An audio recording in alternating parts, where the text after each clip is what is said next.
Firstly, thank you for the opportunity to present to Jason and CRE Reduce. This is the forward-looking statement from MSD. I'm not going to attempt to read it. My disclosure is I both work for MSD and I'm probably infectious, so I've got a rather bad head cold. So I'm going to stick to a sort of script today, so my apologies for that.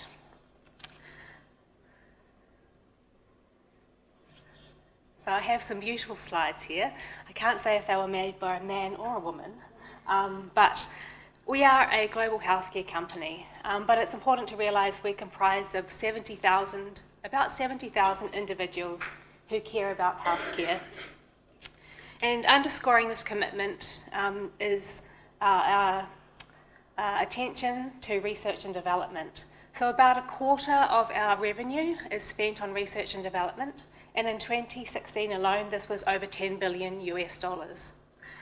And at the moment, we have about 100 active clinical trials worldwide, and of those, about half have sites in Australia. So not only are we committed to research, but a lot of that research is going on here right now. So as part of why I'm presenting this today is to, I guess, put in context why are we here talking to you.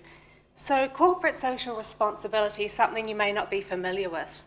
What it is, it's a global movement that's shifting from a profit-based focus to a holistic focus that looks at the interaction of companies in the long term with people, patients, and the environment. And MSD's been part of this from the start with a focus not only on profits, but putting the patients first. And so this statement gives a glimpse of what is our corporate social responsibility framework, and it comes from a website which is dedicated to corporate responsibility over time. Importantly, what does corporate social responsibility mean in infectious diseases and the problem of antibiotic resistance? So here is our public policy statement on antibiotic resistance. I'm just going to read it. Antibiotic resistance is a natural consequence and is expected with every antibiotic after a period of continued use. While the development of resistance may be able to be reduced through a number of efforts, and that's obviously a big part of what you're doing in this area of personalised medicine. But the responsible use of antibiotics still must continue, and research must also continue into newer antibiotics that are effective against multi-drug resistant bacteria. So if you're interested in our public policy on antibiotic resistance, there's actually a 4-page statement that describes how we wish to work collaboratively to improve outcomes in this area. Specifically, we have a 3 pillars approach. So obviously you'll think of us as probably as a drug development company, and we do have an anti-infectives pipeline. But there are 2 more pillars that we also focus on. One of those is conservation, and aspects of what I'm going to cover today is kind of a top level of some of the things that we do in these spaces. So, for example, I'm going to focus on surveillance and stewardship, but we're also interested in rapid diagnostics. And finally is the pillar of the patient and the access.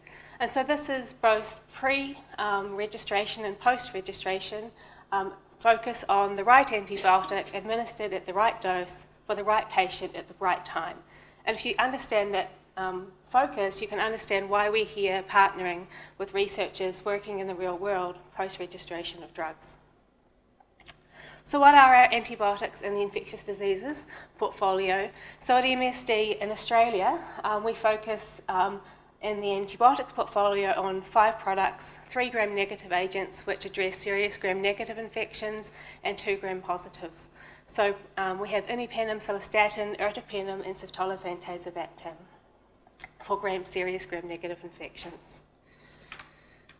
And our focus is really on drugs for which there is an unmet need.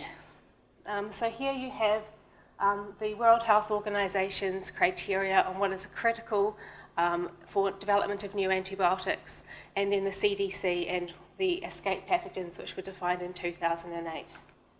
You can see that Acinetobacter baumannii, Pseudomonas, and carbapenem-resistant Enterobacteriaceae are all considered critical threat organisms, as well as resistant Neisseria and Clostridium difficile.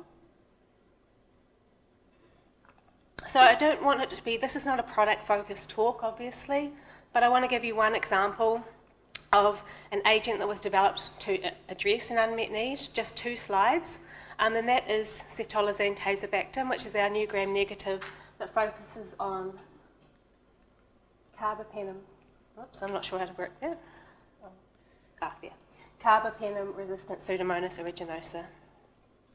So ceftolozane is a 5th-generation cephalosporin that was originally made as a modification of ceftazidime, the 3rd generation.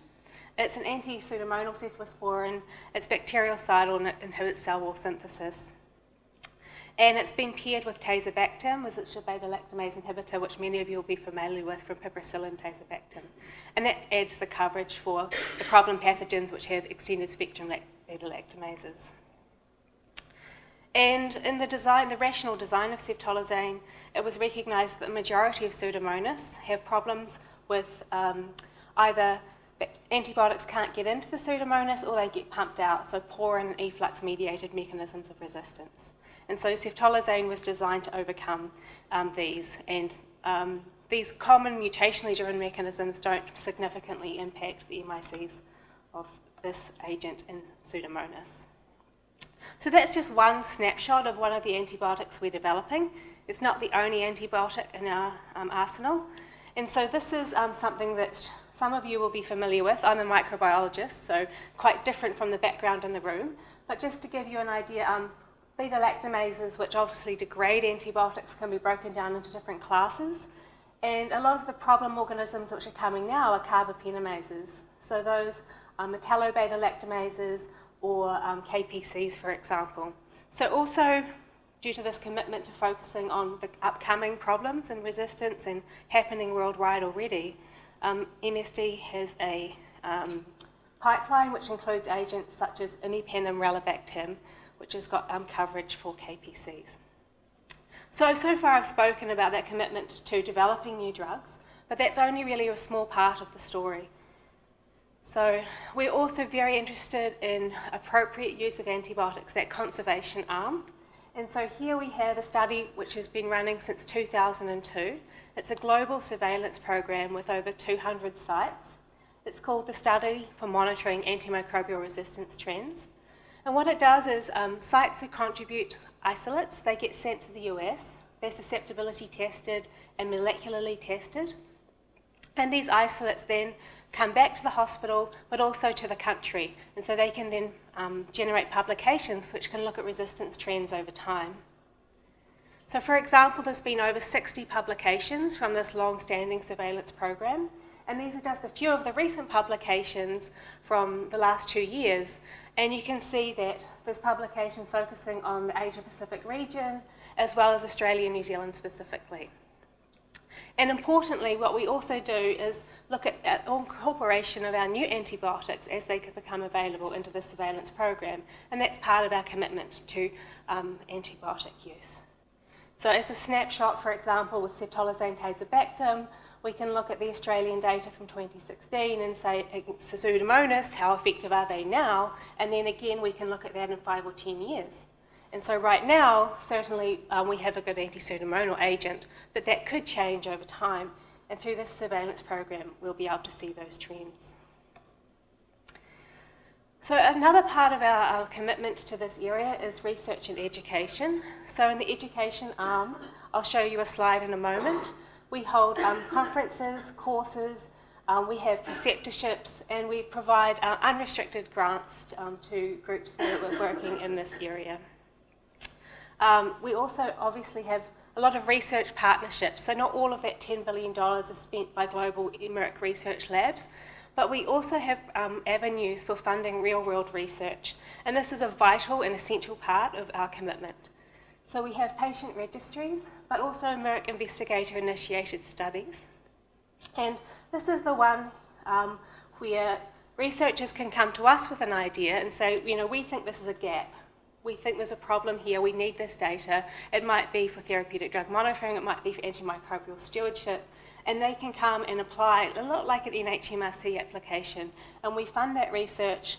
We don't control the output in any way, so it's up to the ownership is with the researchers, and they can publish that research. And so these are our areas of interest, for example, in infectious diseases that cover multiple areas that are a problem today.